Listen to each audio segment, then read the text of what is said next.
جناب رسول اکرم صلی اللہ علیہ وسلم کو اپنی امت کے بارے میں جن چند چیزوں کا بہت زیادہ ڈر، خوف اور فکر تھی، ان میں سے ایک یہی تھا کہ میری امت کے جوان اگر بگڑنے لگے تو بس قوم تباہ ہو جائے گی۔ اس لیے حضور جوانوں کو مخاطب بن کر کے کہتے تھے یا معاشر الشباب من استطاع منکم الباءۃ فلیتزوج، جوانوں کو مخاطب کرتے۔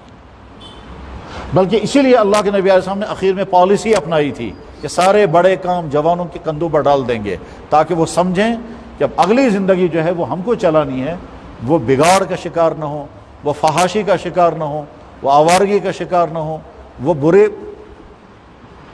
سارے بڑے کام جوانوں کے حوالے کر دیے تھے۔ جب حضور دنیا سے رخصت ہونے والے تھے تو فوج کا کمانڈر کس کو بنایا؟ ایک نوجوان لڑکے کو۔ جب حضور دنیا سے رخصت ہونے والے تھے مکہ مکرمہ کا گورنر کس کو بنایا؟ ایک بالکل نوجوان لڑکے کو جو ابھی ابھی بالغ ہوا تھا۔ یمن کا گورنر بنانا ہے نوجوان لڑکے کو، فلاں مسجد کا امام بنانا ہے نوجوان لڑکے کو، مسجد قباء کا امام بنایا معاذ بن جبل کو، نوجوان لڑکا۔ یمن کا گورنر بنایا اسی معاذ بن جبل کو، مکے کا گورنر بنایا عتاب بن اسید کو، فوج کا کمانڈر بنایا اسامہ بن زید کو۔ تو گویا حضور نے اپنے طرز عمل سے بتا دیا کہ اب اگلے سارے اہم کام جو ہے وہ جوانوں کے کندھوں پر ڈال دو۔ اب ایک طرف سے تو اللہ کے نبی کی چاہت یہ ہے، اور یہ حضور کی نہیں، اللہ جل شانہ نے قرآن کریم میں جوانوں کے سامنے رول ماڈل لانے کے لیے واقعات بیان کیے۔ ابراہیم علیہ السلام کو بصورت جوان دکھایا کہ دیکھو ایک جوان تھا ملک عراق میں، سارا ملک برائیوں میں ڈوبا ہوا، بادشاہ سے لے کر کے نیچے تک آپ نے سارے گندگیوں میں ڈوبے ہوئے تھے، وہاں ایک جوان تھا ابراہیم، اور کہا ابراہیم کو جوان کے طور پر قرآن میں بھیج دیا۔ موسیٰ علیہ السلام کو بطور جوان کے دکھایا۔ موسیٰ علیہ السلام جنگلوں میں سفر کر رہے ہیں اور وہاں نامحرم خواتین ان کے ساتھ سفر کر رہی ہیں۔ اس وقت موسیٰ علیہ السلام ایک جنگلوں کے سفر کر رہے ہیں، وہاں دیکھنے والا کوئی نہیں ہے، نوجوان خاتون کے ساتھ ہے۔ اس وقت موسیٰ علیہ السلام نے کہا ان سے آپ آگے مت چلو، آپ پیچھے چلو، کیونکہ تو چلتے چلتے تمہارے بال کھل جاتے ہیں، چلتے چلتے تمہاری ٹانگ مجھے نظر آ جاتی ہے، اور یہ میرے لیے ٹھیک نہیں ہے، آپ پیچھے رہو۔ اور ساتھ میں یہ بھی کہا بات بھی مت کرنا۔ یہ چھوٹا سا واقعہ بیان کرنے کی ضرورت کیا ہے؟ مطلب اسے سوچنے کا کہ موسیٰ علیہ السلام اپنے ملک سے نکل کر دوسرے ملک میں پہنچے، وہاں ایک چشمے پر بیٹھے ہوئے ہیں، سوچ رہے ہیں وہیں کود گھس لو۔ وہاں کچھ لڑکیاں ملی، ان لڑکیوں کو ان کو پانی پلا دے، ان کی بکریوں کو۔ وہ لڑکیاں چلی گئی اپنے ابا جان کے پاس۔ ابا جان نے کہا بھائی جلدی کیوں آ گئی تم؟ کہا وہاں کوئی جوان آیا تو اس نے ہماری بکری کو پانی پلایا۔ تو موسیٰ علیہ السلام وہیں بیٹھے انتظار میں ہیں۔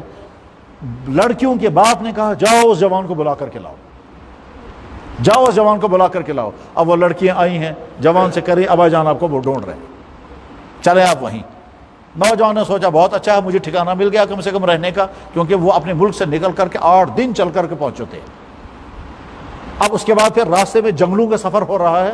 اس وقت موسیٰ علیہ السلام اس لڑکی سے کہہ رہے ہیں آپ پیچھے رہو، آگے مت چلیں، چلتے چلتے تمہاری ساڑی گر جاتی ہے، بال نظر آتے ہیں، چلتے چلتے تمہارا پیجامہ جو ہے ہٹ جاتا ہے، تمہاری پنڈلیاں مجھے نظر آ جاتی ہیں، اور بات بھی مت کرنا، آپ پیچھے رہو۔ یہ چھوٹا سا واقعہ بیان کرنے کی کیا ضرورت ہے؟ جوانوں کے سامنے رول ماڈل۔ پھر آگے چل کر حضرت یوسف علیہ السلام کو قرآن کریم نے بیان فرمایا۔ یوسف علیہ السلام جوان ہیں، خوبصورت ہیں، بادشاہ کے گھر میں نوکر ہیں، اور اس کے بعد پھر جب جوانی کا آغاز ہو گیا تو چونکہ بہت زیادہ خوبصورت تھے، اس لیے اس بادشاہ صاحب کی اہلیہ زلیخا، جس کا نام تو قرآن میں نہیں ہے، تذکرہ قرآن میں ہے، اور اللہ تعالیٰ شان فرما رہے ہیں کیا زلیخا نے یوسف علیہ السلام کو اپنے کمرے کے اندر پہنچایا اور بیڈ روم میں پہنچایا، اور اب اس سامنے اپنا برا ارادہ ظاہر کیا تو یوسف علیہ السلام ہکا بکا رہ گئے۔ یہ مجھے کیا پتا چلا؟ یوسف جوان خوبصورت مگر اتنا صاف مائنڈ سیٹ ہے، اس کو خیال ہی نہیں آتا یہ مجھے کیا کہہ رہی ہے۔ اب اس کو پہلی مرتبہ سمجھ میں آ گیا۔ یوسف علیہ السلام نے کہا معاذ اللہ، میں تو سوچ بھی نہیں سکتا جو تم مجھے کہہ رہی ہو کرنے کے لیے، ایسا نہیں ہو سکتا۔ اس نے کہا تم جاؤ گے کہاں؟ سارے گیٹ بند ہیں، تالے لگے ہوئے، تم کہیں نہیں جا سکتے۔ تو یوسف علیہ السلام نے اس کو سوچا کہ مجھے اپنی جوانی بچانی ہے، مجھے یہ داغ لگنے نہیں دینا، وہاں سے بھاگے۔ اس کو قرآن نے بیان کیا، اسی لیے تاکہ جوان کے سامنے رول ماڈل رہے۔ اور اس وقت یوسف علیہ السلام نے کیا کہا تھا؟